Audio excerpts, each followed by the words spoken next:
Protectors of the Grid, Chapter 26. It was eerie, this sudden cessation of the assault on their senses. They were unbalanced and their ears rang. "Lie down on the grass," Tara commanded suddenly, not sure why, but sure it was what they needed to do. Ben rolled away from where he had been sick and lay on his back. Tara and Charlie each found a clean spot as well and stretched out on the grass. The clouds still boiled low and dark. The air crackled. Overhead, lightning bolts split the clouds in a flurry of explosions that sounded like a battlefield when the thunder followed. Stretched out on the earth, they felt her tremble, then shake. The rumble rode the waves of rolling earth. The ground under them lifted, then dropped, lifted again, then fell, lifted a third time, then leveled out as the waves of trembling rolled past, and the rumble faded into the distance. The lightning bolts grew weaker and fewer. A soft rain began to fall. No one moved. It felt too good, the nearly tepid drops washing away dust and tear stains, excess adrenaline, and the energy of fear. When the soft, gentle drops grew heavier and hit harder and faster, they rose and made their way to the shelter of the rest area to huddle in a protected corner, watching sheets of rain blow past. Slowly, the rain became gentle again and tapered off. The dark boil of clouds lightened and slowed to a simmer. There was only the occasional breath of breeze. The van had been washed almost clean, and now they could see other vehicles in the parking lot, other refugees from the storm. Around them, the landscape looked untouched by the elemental violence that had swaggered across it. They looked at each other. "Thank you, fracking," Ben grumbled under his breath. "C-O-F-E, Tara chanted. "Or something stronger," Charlie corrected. "Let's go while I have the strength to do it." Ben whimpered, stretching and groaning before heading for the driver's seat. "Hold it. I want to drive. Please. I need to focus my energy." Charlie rubbed her hands with firm strokes down her arms, then shook them out over the ground. The tall grass popped with static electricity. "If you want to, fine," Ben acquiesced and opened the passenger door instead. He looked longingly at the bench seat. Tara spoke up. "Go ahead, Ben. I'll sit up front with Charlie. Stretch out and chill if you can." "Yeah, if you can chill with me driving," Charlie chortled. "Control freak," she added, not caring whether he heard. He did, but ignored it.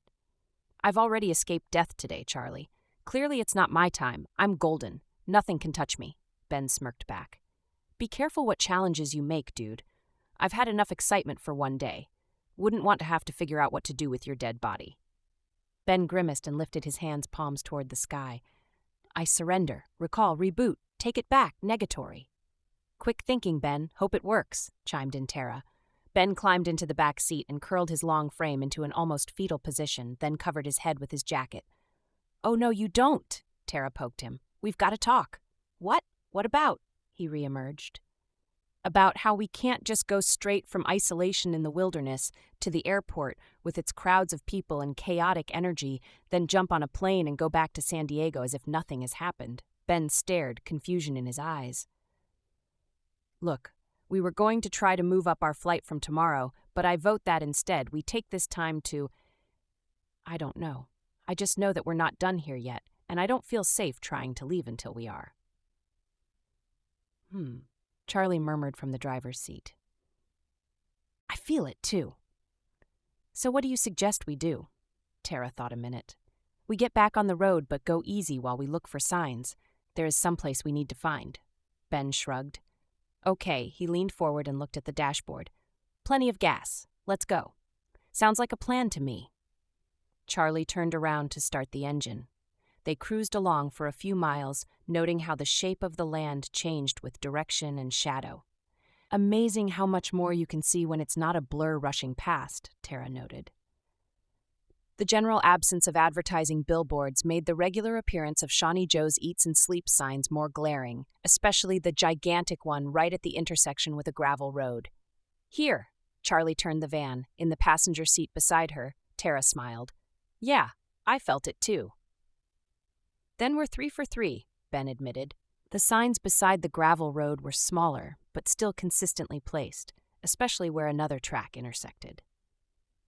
The road ran into a small ravine with a creek running through it, appearing to end in a thick grove of cottonwood trees. A half-dozen teepees nestled in their shelter, Beside the creek, just where a ridge of stones created a wide, deep pool, a rusty tin roof sheltered a wooden deck with a ring of rickety tables around a generous dance floor. A raised bandstand stood at one end. At the opposite end, a rough bar boasted treats, drinks, and prices. The colored lights draped from the eaves were the old-fashioned big bulbs, not the newer little twinkle lights. They weren't turned on at the moment, probably since the sun, which still hid behind thick haze, was at least 2 hours from the horizon. Charlie pulled the van up between a vintage Cadillac and a shiny new dually pickup. The dealer sticker still on the rear passenger window, a hand-lettered temporary license taped to the inside of the rear window. When they stepped out of the van, the air buzzed with energy, although everything seemed extraordinarily quiet. The creek burbled quietly. The birds had vanished, taking their songs and swooshes with them.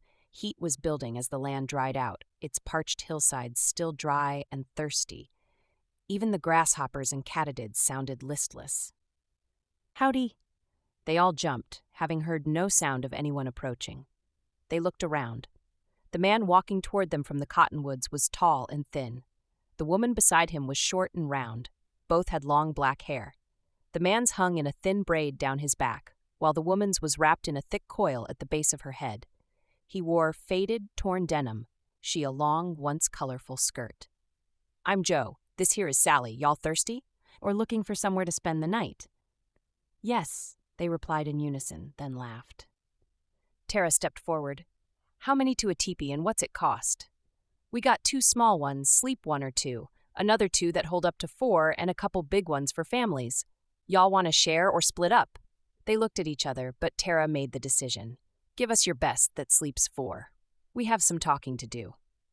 "That's $12 each, please. Will you be wantin' supper?" They looked at each other again, and again Tara made the decision. "Yes, what choices do we have?" Joe pointed to the menu signs by the bar. "Everything on there but the fresh fish. Creek's too low this year." Sally pulled Joe's arm and he leaned down to catch her whisper. "Fried chicken is specialty for the night. Comes with Banahaw Indian bread, beans, squash, and tomatoes from the garden yonder."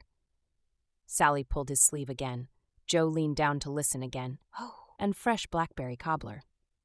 With ice cream if you want it." He waited until they salivated. This time they all nodded. "Give us a high sign 45 minutes before you want to eat. Sit over there by the creek. Cooler for you and close to the kitchen. If you want anything before then." "Cold beer, right now?" Ben asked hopefully. Joe looked at Sally, who nodded. "Yep, 3? "Yes," they said in unison again. "Okay, come on, I'll show you to your teepee. Then you can relax and drink a cold one."